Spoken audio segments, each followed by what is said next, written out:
ഇത് ആർച്ചി, ഞങ്ങൾ ആച്ചപ്പൻ എന്ന് വിളിക്കും. ഇത് റോസി, റോസി എന്ന് തന്നെ വിളിക്കത്തുള്ളൂ. അവന് ചോറ് കൊടുക്കുവാണേ. അവനാണ് എന്ത് പറഞ്ഞാലും അനുസരിക്കും. അവന് കമാൻഡൊക്കെ ആദ്യമേ പഠിപ്പിച്ചത് കൊണ്ട് എന്ത് പറഞ്ഞാലും അനുസരിക്കും. ഫുഡ് കൊടുക്കുമ്പം സ്റ്റേ പറഞ്ഞ് നോ പറഞ്ഞാൽ നമ്മൾ എസ് പറയുന്നവരെ അവൻ വെയിറ്റ് ചെയ്യും. റോസിയെ ഞങ്ങൾ ആദ്യമൊക്കെ പഠിപ്പിച്ചതാണ്. പക്ഷേ ഇവളിത്തിരി കുരുത്തക്കേടാണ്, ഭയങ്കര കുസൃതിയുമാണ്. അതുകൊണ്ട് അവളെ പേടിപ്പിച്ച് നിർത്താമെങ്കിലും അവൾ അത്രയും ആരെയും പേടിക്കുന്ന കൂട്ടത്തിലല്ല. എൻ്റെ അവരുടെ അടുത്ത് ഇനി റോസിക്ക് കൊടുക്കാൻ പോവാണ്. റോസിയോട് സിറ്റ് പറഞ്ഞാലൊക്കെ കുറച്ച് പറയണം ഇരിക്കണമെങ്കിൽ. ഇപ്പം ഇരിക്കുന്നുണ്ട്, എന്നാലും നമ്മൾ കൊടുത്തോണ്ടിരിക്കുമ്പോൾ അവൾക്ക് കഴിക്കാനൊക്കെ ഭയങ്കര വെപ്രാളമാണ്. അടങ്ങിയിരിക്കുന്നുണ്ട്. ചിലപ്പോൾ ഒന്നും പറയാൻ പറ്റത്തില്ല, ചിലപ്പോൾ അനുസരിക്കും. അതാണ് റോസി. ആച്ചപ്പൻ കറക്റ്റ് എപ്പോഴും അനുസരിക്കും. പക്ഷേ അവൻ്റെ ഒരു കുഴപ്പമെന്ന് വെച്ചാൽ അവൻ ഭയങ്കര ദേഷ്യക്കാരനാണ്. നമ്മൾ ഓർക്കാത്ത നിമിഷം നമ്മളെ കടിക്കും. ഞങ്ങൾക്ക് എല്ലാവർക്കും ഇവിടെ കടി കിട്ടിയിട്ടുണ്ട്. അവൻ്റെ എല്ലാവരും പോയി 2 തവണ എല്ലാവർക്കും കടി കിട്ടിയിട്ടുള്ളത് അവൻ്റെ കയ്യിൽ നിന്ന്. റോസി പിന്നെ പാവം ഒന്നും ചെയ്യത്തില്ല. പിന്നെ റോസിയുടെ ഒരു കാര്യമെന്ന് പറഞ്ഞാൽ ആച്ചപ്പൻ കഴിച്ചു കഴിഞ്ഞാലും ഒന്നും ഇല്ലെങ്കിൽ പോലും, ആ പ്ലേറ്റിൽ ഒന്നും ഇല്ലെങ്കിൽ പോലും റോസി കറങ്ങി കറങ്ങി നിന്നിട്ട് അവൻ്റെ പ്ലേറ്റിൽ പോയി ഒന്ന് നോക്കണം, അവൾക്ക് അതിലൊന്ന് നക്കണം.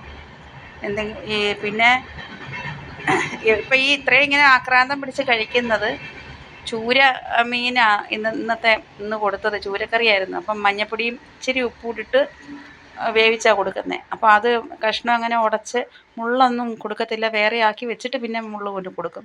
അപ്പോൾ അങ്ങനെയാണ് കൊടുക്കുന്നത്. അതുകൊണ്ട് ഭയങ്കര ഇഷ്ടമാണ് ചൂര മീൻ കറി. അവർക്ക് ചിക്കനോ ബീഫോ എന്താണേലും അവർ കുറച്ച് ചോറ് ബാക്കി വെക്കും. ഒരു 4-5 വറ്റെങ്കിലും അവർ ബാക്കി വയ്ക്കും. ഇതാണെങ്കിൽ ആ പാത്രം ഫുള്ള് വടിച്ച് നിൽക്കും. അത്രയ്ക്കിഷ്ടമാണ്. ആച്ചപ്പം കഴിച്ച് കഴിഞ്ഞ് അവിടെ നിൽക്കുകയാണ്. ഇവൾ കഴിച്ചിട്ട് ഇപ്പോൾ ഒരു റൗണ്ടുണ്ട്, അവിടെ മാറി ഭാഗത്ത് നിൽക്കും. എന്നിട്ട് അവൻ അങ്ങോട്ടോ ഇങ്ങോട്ടോ ഒന്ന് നീങ്ങി കഴിയുമ്പോഴത്തേക്ക് ഇവൾ പോയി ആ പാത്രം നക്കും. അതാണ് പരിപാടി. ഇപ്പോൾ പോവേ റോസി, കണ്ടോണേ. റോസി അവിടെ പാത്രം കളഞ്ഞിട്ട് ഇപ്പം അവൻ്റെ അടുത്ത് ഓടിപ്പോവും.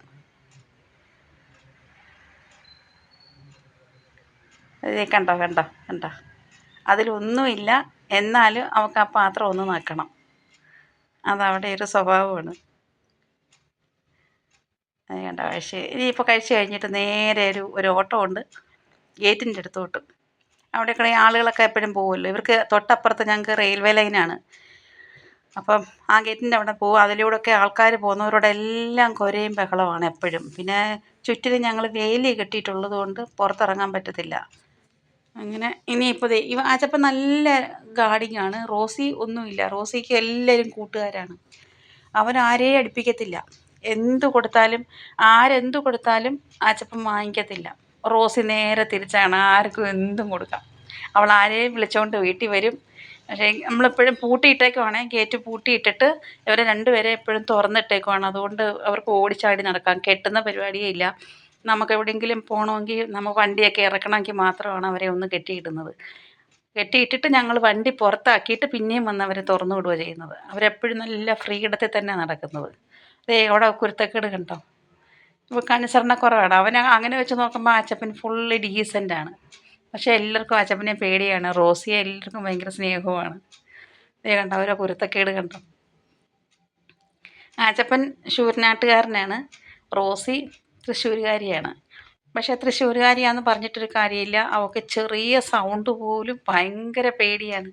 അപ്പോൾ എന്തെങ്കിലും എവിടെയെങ്കിലും ഒരു ഇടി വെട്ടുവാണെങ്കിലോ, ഒരു പടക്കം പൊട്ടുവാണെങ്കിലോ, അല്ലെങ്കിൽ ആരുടെയും ഒരു വണ്ടിയുടെ വലിയൊരു സൗണ്ടാണെങ്കിലോ ഇവൾക്ക് പേടിയാണ്.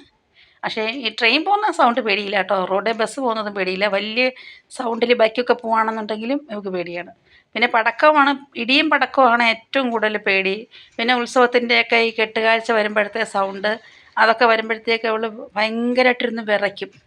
ആച്ചപ്പന് അങ്ങനെയുള്ള ഒരു പേടിയില്ല. എത്ര പടക്കമോ എങ്ങനെ പൊട്ടിച്ചാലും അവൻ വെളിയിൽ തന്നെ നിന്ന് അതെല്ലാം കാണത്തതേ ഉള്ളൂ. അങ്ങനെ ഒരു ധൈര്യശാലിയാണ് അവൻ. പിന്നെ അവൾ വേണ്ട ഇവിടെ നിൽക്കുന്നു. ഈ ആച്ചപ്പനാണെങ്കിൽ 5 വയസ്സുണ്ട്. 2021 കെട്ടിയതാണ്. റോസിക്ക് 3 വയസ്സുണ്ട്. റോസി ഇടയ്ക്ക് റോസി ഒന്ന് പ്രഗ്നൻ്റ് ആയായിരുന്നു. പക്ഷേ അതിന് അവൾക്ക് എന്തോ പിന്നെ അസുഖം എന്തോ വന്നു. അത് ഞങ്ങൾ ഹോസ്പിറ്റലിൽ കൊണ്ട് കാണിച്ചു. അപ്പോൾ ഡോക്ടർ പറഞ്ഞു അവൾക്കത് പറ്റത്തില്ല.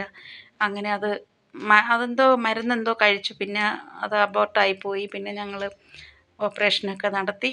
ഇപ്പോൾ അവൾക്ക് കുഴപ്പമൊന്നുമില്ല. അന്നേരം പറഞ്ഞു ഇനി അവൾ പ്രസവിക്കണ്ടെന്ന് പറഞ്ഞു. പിന്നെ അങ്ങനെ ഇപ്പോൾ അവൾ ഫ്രീ ആയിട്ട് അങ്ങനെ ഇരിക്കുന്നു. അപ്പോൾ എൻ്റെ വീഡിയോ ഇഷ്ടപ്പെട്ടാൽ ലൈക്ക് ചെയ്യുക, സബ്സ്ക്രൈബ് ചെയ്യുക.